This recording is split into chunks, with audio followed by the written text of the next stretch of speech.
Namomroblema si Ava sa kakaisip kung saan kukuha ng pera pambili ng gamot ng anak, maging ang pang-araw-araw nila dahil hindi sapat ang marakit niya. Natigilan siya sa pag-iisip nang may mag-text sa kanya. Papatulan ko ba to? Kagatlabing tanong niya sa kanyang sarili. Oo, at nagtatrabaho siya sa bar bilang isa sa racket niya, pero hindi siya bayaran doon dahil waitress at dancer lamang siya. Come to this hotel and my room is 401? In exchange of a big amount. From X? Basa niya si mensahe. Malalim siyang napabuntong hininga bago napating sa anak na kambal na ngayon mahimbing nang natutulog. Para sa inyo, gagawin ko ang lahat. Pagkatapos nito, pangako, hahanap si mama ng disente at malaking sahod. Pagkausap ni Ava sa mga natutulog na anak. Peste kasi yung tatay niyo eh. Kung hindi sana ako nito hinit and run matapos buntisin, sagana sana ang buhay natin.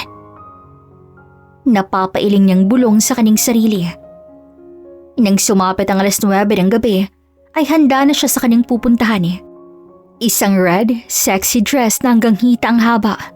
Sa kanyang paa ay isang pointed heels na kulay itim. Naglagay lamang siya ng manipis na make-up at ikinulot ang buhok sa saloy. Ilang kampante ng itsura ay sa kanyang muling nilingon ng mga anak. Tahimik at mahimbing pa rin natutulog ang mato. Aling Nora, pwede po bang pasilip-silip tong mga bata rito? Aalis lamang po ako saglit, may trabaho eh. Bili niya sa kapitbahay na nagbabantay ng tindahan nito. Tiningnan lamang siya nito bago tumango. Sumakay na siya ng taxi na maghahatid sa kanya sa nasabing hotel. Huminga siya ng malalim nang bumukas ang pinto ng elevator. Hinanap niya ang hotel number sa bawat unit hanggang sa marating niya ang dulo. Ito ang pinakamalaking parte. Ito na. Ito na talaga para sa mga anak ko at sa gamot ni Zell. Pagpapatatag ng kanyang loob ng sabi. Pinindot niya ang doorbell at nang walang nagbukas, inulit niya. Ilang saglit lang, nagbukas ang pinto. Ngunit walang tao sa likod nito. Sa loob ng silid ay madilim, sarado ang ilaw. May tao ba rito? Malakas na boses niyang tanong. Ano ba to? Bakit napakadilim? Reklamo niya nang makarating sa living area. Nang umpo siya sa mahabang sofa, kaharap ng isa pang panginsahang sofa, ay halos mapamura siya ng maaninag na may nakaupo roon. You're late. Malamig na boses nitong sabi, baritono at buong buo. Ilang minuto lang naman. Ang sabi naman sa text ay 9:30. Bakit ba napakadilim dito? Nagtitipid ka ba ng ilaw? Shut up. Tanging tugon nito sa kanya at tumayo bago naglakad patungo sa kusina para kunin ang wine at salinin ng 2 baso. Bahagya niyang naaninag ang mukha ng lalaki. Masasabi niyang halos perpekto ang hulma ng mukha nito. Ang panga nitong umiigting at ang ilong na patusok. Pati na rin ang labing namumulang uno niyang napansin. Dahan-dahang lumapit ang lalaki sa kanya. Inilapag naman niya ang shoulder bag sa may mesa at hinintay ang lalaki hanggang sa tuluyang makalapit. Napapikit na lamang si Ava nang ilapit ito ang labi sa kanyang tenga, pababa sa kanyang liig na para bang kinikiliti siya doon. Iniangat niya ang ulo upang mas bigyang laya ang labi ng lalaki. Ang kamay nito'y nasa kanyang bewang niya at hinahapit siya ng mas magdikit ng kanyang katawan. Remember that this is just a one-night stand. After this, you should forget everything happened. Paos nitong bulong sa kanya sa mismong tenga na kanyang kinapikit bago tumango bilang sagot. Good girl. Nagpatianod na lamang siya nang hilahin siya nito patungo sa kwarto. Itinulak siya nito pahiga sa kama, dahilan para bahagyang lumislis ang suot niyang dress. Baka sa mga mata ng lalaki ang pagnanasa habang pinapasadahan siya nito ng tingin. You're mine tonight, baby. Marahang usal nito bago siya marahas na hinubaran ng lalaki. Napadaing na lamang si Ava nang maramdaman ang lamig sa kanyang katawan. Hindi mabilang ni Ava kung nakailang rounds sila nito. Basta't ang alam niya ay pagod na siya. Ngunit tila halimaw sa kamang lalaking ang pangalan ay X dahil wala itong kapaguran. Nang matapos sila ay basta na lamang tumayo ang lalaki at may kinuha sa drawer. Tahimik lang itong pinanood na sa bawat kilos nito ay kitang-kita niya kung gaano to kaperpekto. Ilang saglit lang, bumalik to sa kanya at may dalang tseke. Here, your payment. I will text you kapag kailangan ulit kita. Malalim ang boses nito. Agad niya namang tinanggap bago umiling. Wala nang kasunod pa to. Seryosong sabi ni Ava at inayos ang pagkakatakip ng kumot sa kanyang hubad na katawan bago bumalik sa pagkakahiga at tumalikod sa gawin nito. Ramdam niyang lumubog ng bahagya ang kama, hudyat, na may humiga sa kanyang tabi. Sex lang, hindi kasama ang yakap pagkatapos. Reklamo niya nang yakapin ito ang kanyang bawang. Paglipas ng ilang minuto, ay pinakiramdaman niyang katabi. Nang maramdamang malalim at mahimbing na ang tulog nito, ay dahan-dahan niyang inalis ang kamay nito sa kanyang bawang at umalis ng tahimik sa kama. Hinanap niya ang suot na dress at ang layo ng narating nun. Iika-ika niyang kinuha ito sa gilid ng sofa at sunod na hinanap ang kanyang panty. Saan na ba kasi yun? Iritang tanong ni Ava sa kanyang sarili. Kaya niyang umalis ng walang bra, pero ibang usapan na kung ang panty niya ang wala. Isa pa nanlalagkit ang pakiramdam niya sa kanyang ibaba. Kainis naman, bahala na nga sa bahay na lang. Sa huling pagkakataon bago tuluyang lumabas ng kwarto, ay nilingon niya ang gwapong lalaki. Mahimbing itong natutulog, ani mo isang anghel na hindi mo iisiping isang halimaw pala sa kama. Nahanap niya ang shoulder bag sa kusina at doon siniksik ang bigay nitong tseke. Sa wakas, makakauwi na rin siya. Magbabagong buhay na siya at hahanap ng mas magandang trabaho para sa mga anak. Mabibili na rin niya ang mga gamot ng anak na si Ziel. Sobra-sobrang ibinayad sa kanya ng lalaki. Higit pa sa pag-usapan ng bayad at hindi niya iyon tatanggihan dahil ginamit nito ang kanyang katawan. Kinaumagahan, nagising si Ava dahil sa sunod-sunod na halik sa kanyang pisngi at hagikika ng dalawang paslit ng anak. Shhh! Pagising na si nanay! Sita ng isang kambal. Ikaw kasi Zaili, nagising yata sa kiss natin. Bulong naman ng isa at sabay naghagik-hika ng dalawa. Good morning, nanay! Sabay na bati ng kambal na si Zel at Zael nang magmulat siya. Parehong 5 taong gulang na. Ay sus! Ang mamahal kong anak. Good morning, kambal. Kamustang tulog ninyo? Mabuti naman po, nanay. Nanay, gutom na po ako. Ano pong pagkain? Magalang namang tanong ni Zel sa kanya.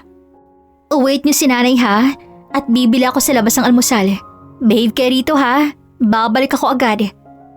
Sabi niya na mabilis ikinatango ng kanyang mga anak. Inipit niya ang buhok bago kumuha ng pera sa bag at lumabas ng bahay para bumili sa tindahan. Pabili nga po ng itlog, 3 piraso at 1 pack po ng hotdog. 2 pack na rin po ng Bear Brand. Sabi ni Ava nang nasa tapat na ng tindahan. Hindi na kita nahintay kagabi na nagsara ng tindahan ko pero sinilip kong mga anak mo. Salamat po. Balak niyang ipalit ang cheque ngayon at gumawa ng bank account para doon ilagay ang tirang pera. Balak na rin lumipat sila ng tirahan sa mas maluwag at maayos na paligid. Sa kanilang tirahan kasi ngayon ay siksikan ng mga bahay at maraming tsismos ang nakapaligid. Nanay, saan po tayo pupunta? Tanong ni Zael sa kanya nang matapos siya nitong bihisan. Si Ziel naman ay nauna niya na itong bihisan kanina. May pupuntahan lamang si nanay. Pagkatapos, mamamasyal tayo. Gusto niyo ba yon? Nakangiting tanong ni Ava sa mga anak. Sa sumunod na araw, ay naghanap si Ava ng mapagtatrabahuan. Sinubukan niya sa restaurant, sa mall, coffee shop, pero panay, we will update you ang sagot sa kanya. Ano ba namang araw to? Ang malas? Kung kailan gusto ko na ng disenteng trabaho, doon naman umiiwas. Pagod niyang pagkausap sa sarili bago naupo sa bench na nasa gilid ng kalsada. Saktong may nag-abot sa kanya ng flyers at agad ding umalis. Uminom muna siya dahil sa pagkauhaw bago binasang nakasulat sa flyers. Hiring CEO Secretary, 2 years college degree with a height of 5'6" and 27 years old, female only. Napatakip siya ng bibig matapos mabasang nakasulat. Ito na yun, sana makapasa ako rito. Umaasang sabi niya bago isiniksik sa folder ang flyer ng araw na yon. Nang araw na yon, ay kahit hindi siya natanggap sa trabaho ay masaya pa rin si Ava dahil pakiramdam niya bukas din ay matatanggap siya sa pag-a-apply niyang kumpanya bilang sekretarya. Samantala, matapos ang gabing yun sa pagitan nila ng babaeng inirekomenda lang sa kanya ng isang club, ay hindi na ito nawala sa kanyang isipan. Sinubukan niyang ipahanap ngunit walang bakas ang dalaga. Napatingin si Sir Ces sa pinto ng kanyang opisina nang pumasok doon si Mrs. Ocampo, ang magre-resign niya ng sekretarya. Good day, sir. Today is the first day of hiring a new secretary. I hope you find her, sir. Etong isa sa naisip niyang paraan para mahanap ang baeng naka one-night stand. Kinausap niyang ibang kumpanya, restaurant, at iba pang mga open na pwedeng mapag-applyan kahit pinakabababang posisyon na huwag tatanggap ng babae dahil ito ang balak niya. Gusto niyang makita o sa kanya mapunta ang dalaga kahit wala namang kasiguraduhan ang plano niya. Samantala, hindi mapakali si Ava. Kinakabahan siya dahil ngayon na lang siya uli sasabak sa gantong application. Sa bar kasi, wala nang apply-apply. Pasok agad. At sarili mo namang online business ay di na kailangan pa ng application. Nasaan ang Ava de Leon? Dinig niyang tawag sa pangalan niya na nagpakilalang sekretarya ng CEO na siyang papalitan ng kung sino mong matatanggap. Sakto namang dumating siya. Hinihingal niyang itinaas ang kamay. Ako po! Nalagpasan ka na. Where did you go? Prepare yourself. Ikaw nang susunod. Tumango naman siya at inayos ang sarili. Hindi naman kasi niya alam na siya na pala ang kasunod nung umalis siya. Next applicant, faster! Imporma ng sekretarya. Agad naman siyang tumayo at taas noong pumasok ng silid. Nang mag-angat ang tingin ng lalaki sa kanya, ganoon na lamang ang pagkatulala ni Ava nang makilala ito. Ikaw? Halos pasigaw niyang tanong at nanlalaki ang mga matang nakatitig dito. Paano nga ba niya makakalimutan ang lalaking to? Happy to see me? Ex?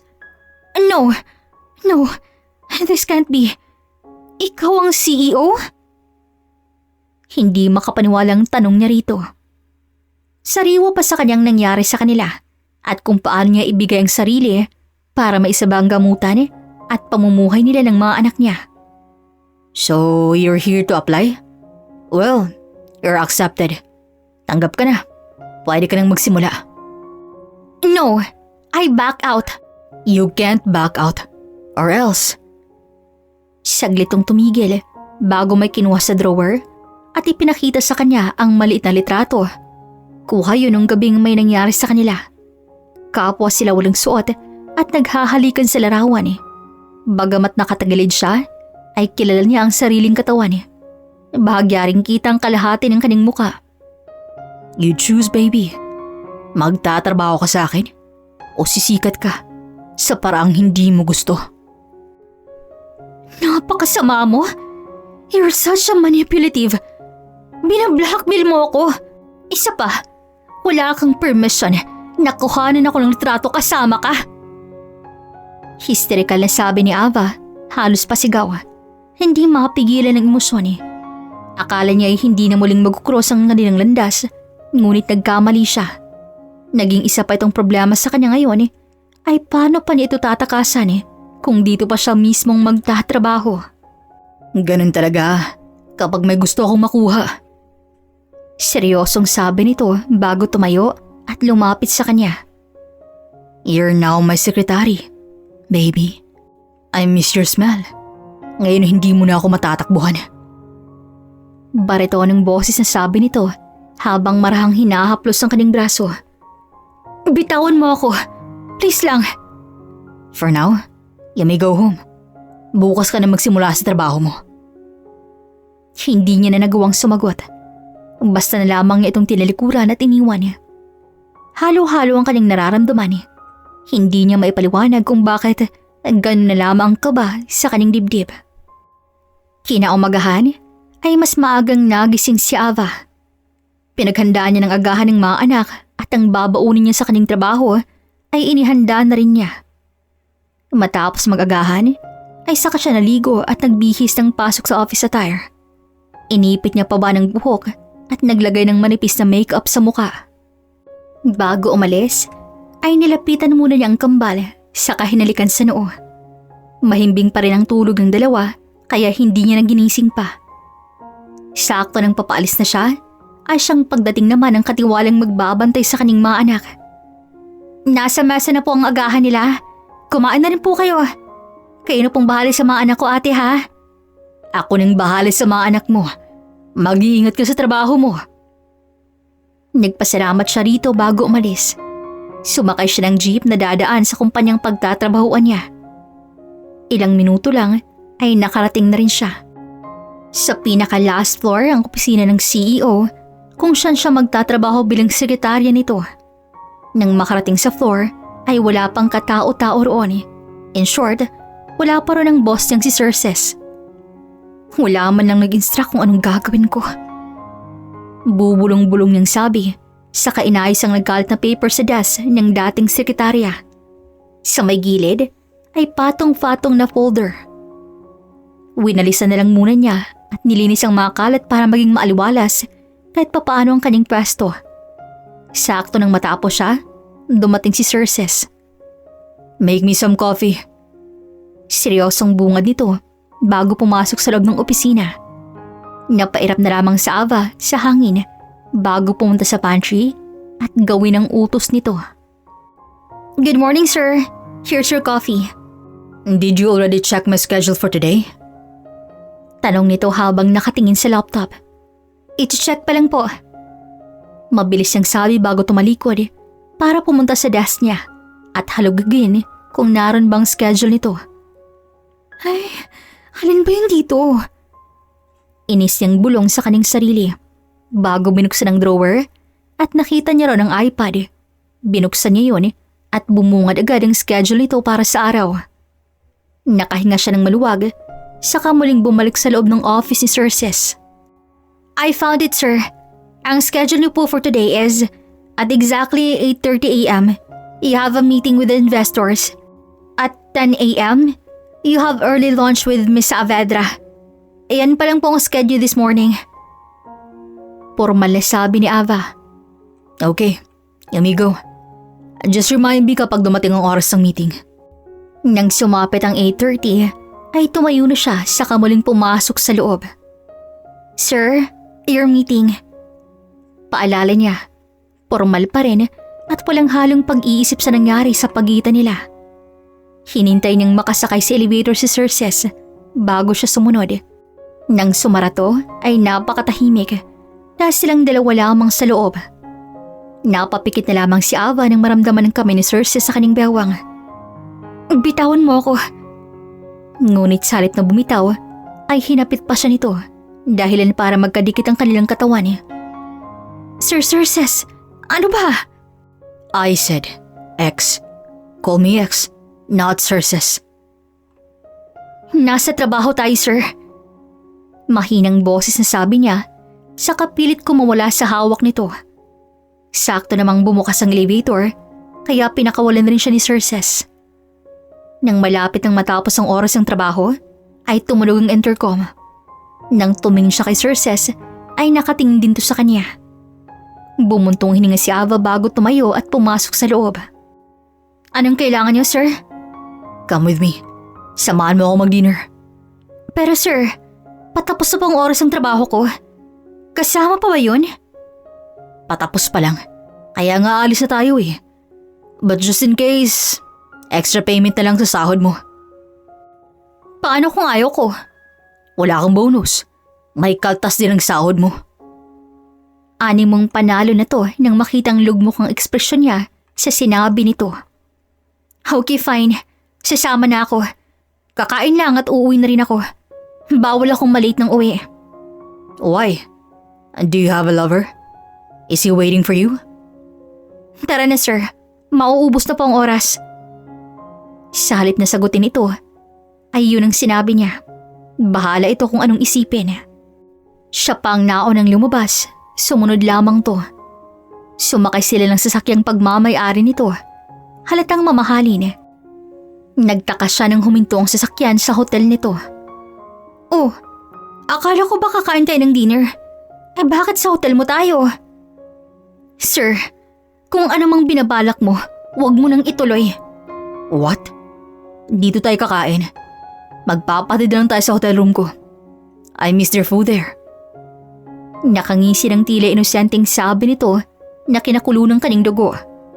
Kung anumang binabalak nito, sisiguraduhin niyang di nito yun magagawa. Hindi na yun mauulit pa. Kagaya ng sabi nito, ay sa hotel room sila nito kumain. Napakadami ng pagkain na pinahati nito sa hotel staff. Hindi niya alam kung kaya ba nila yung ubusin ng silang dalawa lang. Bakit napakarami naman yata nito? And just in case gutom na gutom ka. Simpleng sagot ni Sir Ces bago siya inalalayang umupo sa dining table. Ginawa mo naman akong patay gutom eh. Ismid niyang sagot. Nagsimula silang kumain at parehong tahimik. Maraming inilagay niya sa plato, ngunit ang laman ng plato ni Sir Ces ay bilang lang ang karga. Salamat sa dinner. Pwede na po ba akong umalis? Tanong niyang ilang minuto matapos kumain. Hindi man magandang pakinggan pero kailangan niya na talagang umalis. Bukod sa kailangan siya ng mga anak niya, ay hindi magandang ideyang magkasama sila sa iisang lugar na sila lang at baka mauwi pa sa bagay ni iniiwasan niya.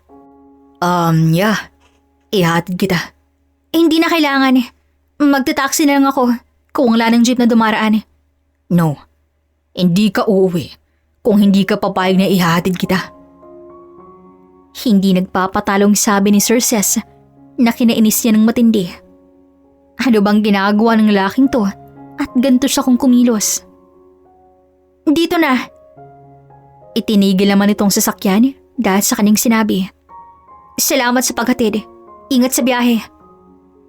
Wala na siyang balak hintayin ang sasabihin nito at akma na sanang bubuksan ng pinto ng sasakyan nang hablutin nito ang braso niya at ipaharap.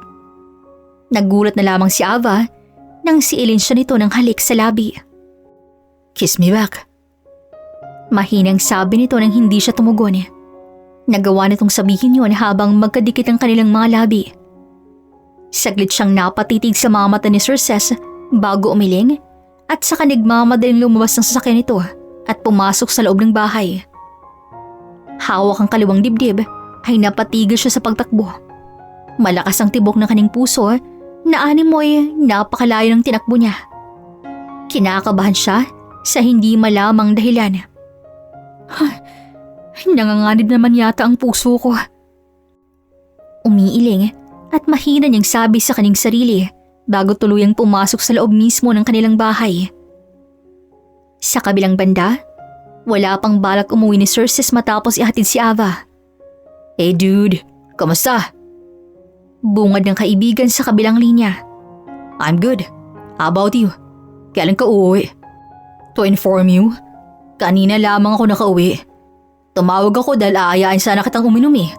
Hangout sa bar, you know. Nandito na ako sa bar na madalas nating puntahan eh. You can meet me here. Kadarating ko lang din. Sagot ni Cersei sa kaibigan eh. Nang matapos ang pag-uusap, ay pinatay niya na ang tawag at bumaba ng sasakyan. Long time no see, dude. Bati sa kanya ng kaibigang si Luke. Natawa siya at inilingan to bago bahagyang itinaas ang shot. Umuwi ka pa. Loko. Gusto ko ring makita ang mga anak ko, no? Kaya ako bumalik. Nga pala, I followed your suggestion before. Naiwan ang babaeng nabuntis ko. Because you're such a dumb ass. Takot na takot ka sa responsibilidad eh. Higit pang takot ka sa mga magulang mo. At sunod-sunuran. Well, my suggestion is the best choice. Hindi ka naman ganyan ka-successful ngayon kung hindi mo sila inabandona o baliwalain. Yeah, but I'll make it this time. Babawi ako sa kanila. Anyway, are you free tomorrow? I hired an investigator bago pa ako makauwi at pinahanap sila. And now, I know their location. Pwede mo ba akong samahan? Tumango na lamang si Cersei sa sinabi ng kaibigan at uminom muli. Sa sumunod na araw, nabulabog ang pagtulog ni Cersei sa tunog ng kanyang cellphone. Pupungas-pungas niyang kinuha yon sa bedside. Who's this? Man, where are you? Papunta na ako sa address na tinext ko sa'yo. Bungad na kaibigan niyang si Luke. Napakunot ang noon niya nang mabasa ang address sa sinend ni Luke. Pamilyar yun sa kanya. Ngunit baka aksidente lang na parehong address. Ngunit nang makarating siya sa mismong address at kung nasan si Luke ay doon siya natigilan. May pamilya pala si Ava at ang ama ng mga anak nito ay ang matalik na kaibigang si Luke. Napakamapaglaro talaga ng tadhana. Hindi niya akalain na yung iniwan at binaliwala ng kaibigan niya ay ang babaeng matitipuhan din pala niya ngayon sa kasalukuyan. Halos 20 minuto silang naghihintay sa may labas sa teres ng bahay. Nang dumating si Ava, humahangos to. Talagang nagmamadali sa pag-uwi. Unang dumako ang tingin nito sa kaibigan niya kay Luke. Anong ginagawa mo ritong hayop ka? Galit nitong tanong habang nakatingin kay Luke. Napakakapalang pagmumukha mo mapakita sa akin pagkatapos ng maraming taon mong pag-Indian. Ava, please. Let me explain. Bumalik ako para sa mga anak natin. Babawi ako. Hindi kita kailangan. Hindi ka namin kailangan. Dahil kaya kong buhayin ng mga anak ko. Kaya umalis ka na bago pa kita ipabarangay. Galit pa ring sabi ni Ava. Hindi maiwasin ni Cersei sa mga patitig sa babae. Hindi niya akalaing makikita ang gantong side ng dalaga. May pagkapalaban din pala to. Nang mapatingin to sa gawi niya, ay nagkasalubong ang kanilang tingin. At ikaw, anong ginagawa mo rito? Kaya pala ang tagal ko na sa opisina at wala ka pa, sir. Teka, magkakilala kayo? Gulat na tanong ni Luke sa kanila. Tumango naman siya. Oh, man, you didn't tell me. She's my secretary, and I didn't know. Simpleng sagot ni Cersei na tinatago ang totoong nararamdaman. Ha, napakagaling niyo naman. Magkaibigan pa talaga kayo? Mga walang hiya kayo? Nandito ako para sa mga anak ko, Ava. Huwag mo na maipagkait sa akin yun. Ang kapal mo? Sinasabi mo sa akin yan, samantalang wala ka nung kailangan ng mga anak na sinasabi mo. Huwag ka nang babalik dito kung ayaw mong ipabarangay kita. At ikaw, lubayan mo na ako. Hindi na ako papasok sa kumpanya mo. Ikalat mo kung gusto mo. Wala akong pakialam.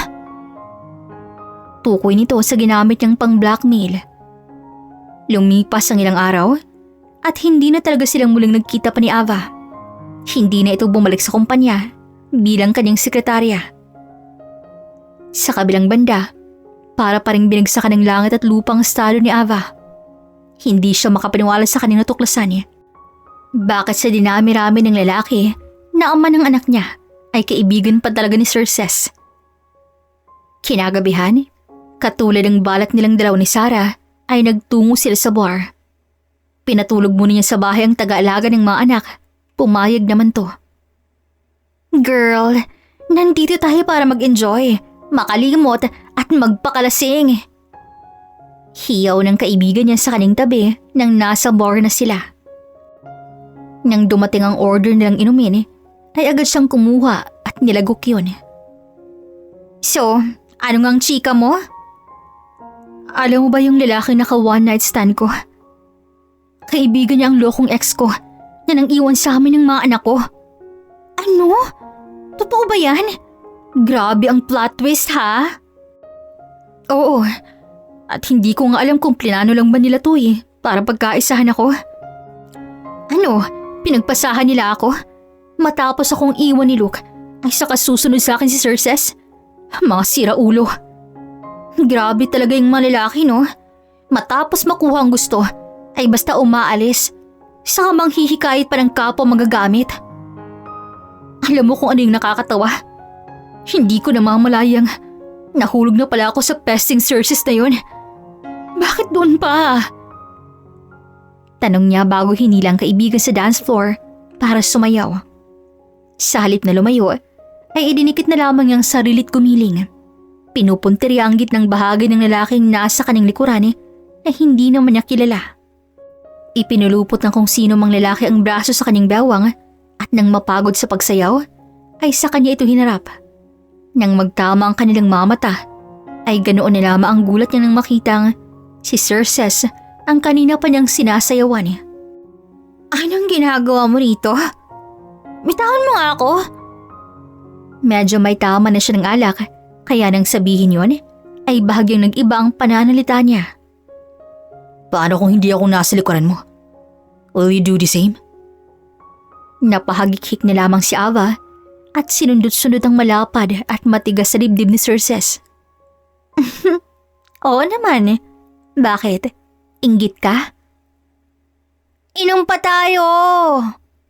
Parang batang sabi niya at hinilang lalaki sa bar counter saka humingi ng alak sa bartender. Nang nakakailang shots na siya ay pinigilan na siya ni Cerces. That's enough. Lasing ka na. Ha? Lasing? Ako? Hindi. Ikaw, lasing ka ba? Sino ka nga ulit? Tara na. Iuuwi na kita. No. Ayoko sa'yo. May kasama ako. Ayoko sa strangers. Wait. Nasusuka ako. Lasing na sabi nito at pasuri-suri na naglakad papuntang banyo. Agad naman siyang sumunod at inalayan to kahit pa palang pagpag nito sa kanya. Nang makarating sa banyo ay basta na lamang tong sumuka. Mabutit na iabot sa cubicle. Uwi na ako. Biglang sabi nito at akmang aalis na nang kargahin niya na to na parang sako. Napugto ng pasensya niya. Ano ba? Bitiw! Rapist ka ba? Wala na sa katinoang tanong nito dahil sa matinding kalasingan. Nang makalabas sila ng bar, ay sinakay niya na to sa passenger seat ng sasakyan niya. Saka siya sumakay sa driver seat at sa halip na sa bahay ni Ava niya ito'y hatid, ay dinala niya ang babae sa sariling bahay. Bahagyang nabasa ang suot na dress ni Ava at nangangamoy yun. Kaya wala siyang naging choice kundi hubaran to at kumutan. Napakaganda mo. Mahinang bulong niya habang nakatitig sa mukha nito. Sana magkaroon ako ng pagkakataon sa iyo. Kinaumagahan ay nagising si Ava dahil sa sobrang sakit ng kanyang ulo. Babango na sana siya nang maramdamang may nakayakap sa kanyang likuran. Nang tingnan niya ay kamay ito at mas nagulat nang makita kung sino ang taong yun. Cerces! Bulalas niya at mabilis inalis ang kamay ng lalaki. Nang tingnan niya ang katawan sa ilalim ng kumot, ay tanging panty na lang kanyang suot. Maniakis ka? Pinaghahampas niya to, dahilan para magising ang lalaki. Hey, calm down! Pigil sa kanya ni Cerces. Wala rin tong pang itaas at tanging boxer shorts lamang ang suot. Baka tuloy ang sandata nito sa ibaba. Kulang na lang, sumaludo. Paano ko kakalma? You raped me, ha? What? No, I can't do that. Bakit ako nakahubad kung wala? Pinagsamantalahan mo ako, no? At bakit tayo magkasama? No, I'm sorry. Hindi ko gagawin yun. Sinungaling ka? Kaya siguro sa akin ka nakapagkami ay dahil alam mo ang tungkol sa amin ng kaibigan mo. Bakit? Anong balak mo sa akin, ha? Bubuntisin? At iiwan mo rin ba ako pagkatapos? Napakasama niyong dalawa. Alam mo, sayang kay. Natitipuhan pa naman sana kita. Pero anong ginawa mo? Gigil na sumbat ni Ava kay Sir Ces at hindi mapigilan ng sariling luha. No, hindi ko gagawin yung iniisip mo. Hindi ko alam na you have a past with my friend. Hindi ko alam na ikaw ang babaeng yun. I'm sorry. It was accidentally na ikaw ang nakatext at papupuntahin sa hotel room ko. Bigay ng manager sa bar ang number mo. I won't do that to you.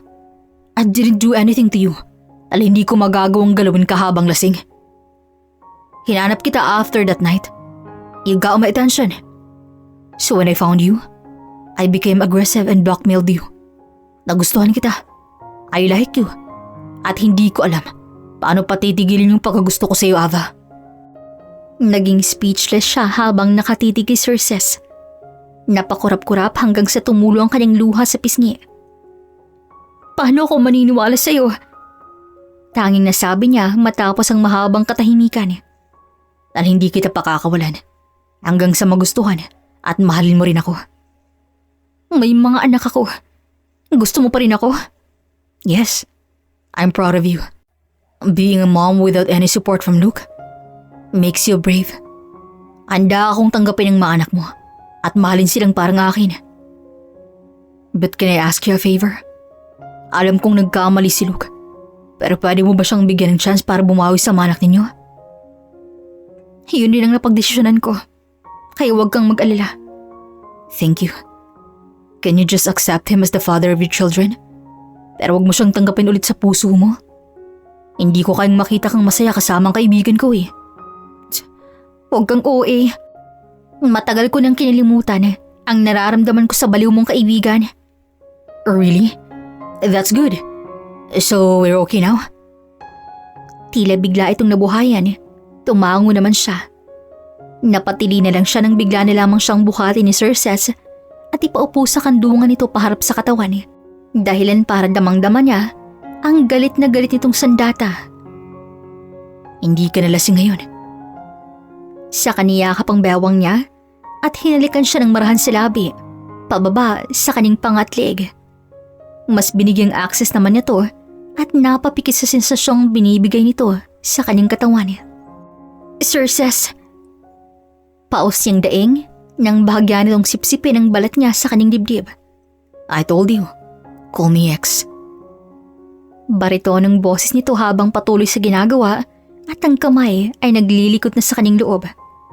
Nang tingnan niyang muli si Sir Ces ay may sinabi to na nagpatigil sa kanya. I love you. I love you too. Tugon niya bago ito niyakap. Naging maayos ang lahat. Ang tunay na ama ng kambal ay nakilala ng kanilang tunay na ama. Maging si Sir Ces sa bago niyang kinakasama ay naging malapit rin sa mga bata. Hindi madali ang buhay, lalo kung isa kang single mom. May kanya-kanya tayong dahilan kaya wag tayong basta manghusga base sa katayuan nila sa buhay. Wakas.